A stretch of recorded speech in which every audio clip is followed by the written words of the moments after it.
자, 어린이 설교 시간입니다. 자, 오늘 설교 제목이 뭐예요? 슬픈 크리스마스예요. 우리 친구들 어떻게 크리스마스 기쁘게 잘 보냈어요? 네, 잘 보냈어요. 산타 할아버지한테 선물도 받았어요? 네, 받았어요. 맛있는 것도 많이 먹었죠? 정말 행복한 크리스마스, 메리 크리스마스였어요. 우리 친구들의 매일매일이 늘 이 크리스마스처럼 기쁘고 행복하기를 축복합니다. 오늘 설교는요, 크리스마스와 관련된 이야기예요. 그런데 우리들이 보낸 크리스마스처럼 행복하고 기쁜 그런 크리스마스 이야기는 아니에요. 예수님께서 이 땅에 태어나셨을 때의 일인데 굉장히 슬프고 무서운 일을 예수님의 크리스마스에서 그 일이 일어났답니다. 예수님께서 태어나시자 동쪽에서 박사들이 예수님께 경배하러 왔어요. 이 사람들은 천문학자들이었답니다. 그들은 밤하늘의 별을 관찰하다가 메시아의 별을 보게 되었어요. 그리고 메시아가 이스라엘에서 태어나게 될 것이라는 것을 알게 되었답니다. 그래서 그들은 메시아의 탄생을 축하하기 위해서 동쪽 먼 곳에서 예루살렘으로 왔어요. 그들이 예루살렘으로 간 이유는 예루살렘은 이스라엘의 수도였기도 했고 또 왕의 궁전이 헤롯 왕의 왕궁이 있는 곳이기도 했기 때문이에요.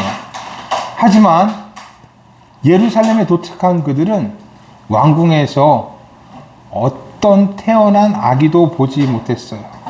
아무도 왕궁에서 태어나지 않은 거예요. 분명 하늘에는 메시아의 별이 떴는데 왕궁에서 태어난 사람은 아무도 없었답니다. 그리고 이 소식을 들은 헤롯 왕은 놀랐어요. 왜냐하면 메시아는 곧 왕을 의미하는 것이었거든요. 자신이 아닌 또 다른 왕이 태어난다니, 그것도 우리 왕궁이 아니라 전혀 다른 곳에서 태어난다니, 이건요 왕이 바뀌는 것을 의미했어요.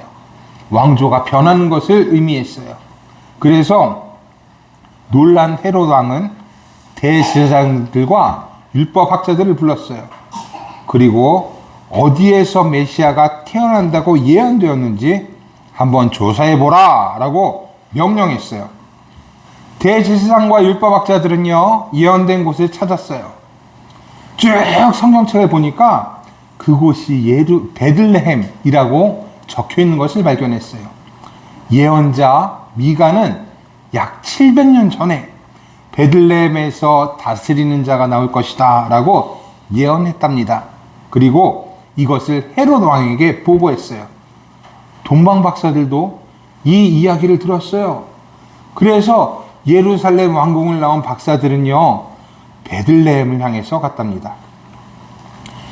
베들레헴을 향해 가던 박사들은 메시아의 별이 어느 한 곳에 멈추어 있다라는 것을 발견했어요. 그리고 그곳으로 가보니까 그곳은 마구간이 있었고 마구간에는 예수님이 태어나 있었어요. 이를 본 박사들은 크게 기뻐했어요. 그리고 자신들이 가져온 황금과 유향과 몰약을 드렸답니다. 이 세 가지 선물은 정말 귀한 사람, 왕에게 바치는 선물, 메시아에게 바치는 선물이었어요.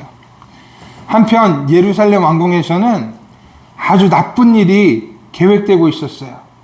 헤롯 왕은 자신이 아닌 또 다른 메시아가 태어난다는 것을 알고는 그 메시아를 없애라고 했어요. 그래서 베들레헴과 그 근처에 있는 마을에 2살 밑에 아이들을 전부 다 죽였어요. 참 나쁘고 악한 왕이에요. 하지만 예수님은 이 죽음에서 벗어날 수가 있었어요. 동쪽에서 온 박사들이 떠나자 천사가 요셉과 마리아에게 나타나 예수님을 데리고 이집트로 피하라 라고 했거든요. 그래서 예수님은 죽음을 당하지 않을 수 있었어요. 참 다행이에요. 하지만 베들레헴 사람들에게는 너무나 슬프고 끔찍한 일이었답니다. 시간이 지나자 천사는 이집트에 있던 요셉과 마리아에게 나타났어요. 그리고 너희를 찾고 죽이려고 했던 자들이 다 죽었으니까 이제 이스라엘 땅으로 돌아가라고 했어요. 요셉과 마리아는 아기 예수님을 데리고 이스라엘 땅으로 돌아왔어요. 그런데 그때 헤롯 왕의 아들 아켈라오가 아버지를 이어 이스라엘 남쪽인 유다 땅을 다스리게 되었다는 소식을 들었어요. 아켈라오는 헤롯 왕보다 더 악한 왕이었어요. 더 잔혹한 왕이었어요. 그래서 요셉과 마리아는 이스라엘의 남쪽이 아닌 북쪽에서 살기로 했답니다. 그곳은 나사렛이라는 곳이었고 예수님은 이 나사렛에서 자라게 되었답니다. 그래서 예수님은 나사렛 예수라는 이름으로 불리게 된 거랍니다. 사람들은 참 악해요. 나빠요. 자신의 일을 위해서라면 나쁜 일도 서슴없이 한답니다. 특히 큰 힘을 가지고 더 큰 힘을 가지려고 하는 자들은 더 그래요. 마치 헤롯 왕처럼 말이에요. 하지만 아무리 약해도 큰 힘을 가지고 있어도 하나님의 계획은 막을 수가 없어요. 하나님은 악한 이 세상을 고치시고 모든 악에서 우리를 구원해 주시기 때문이에요.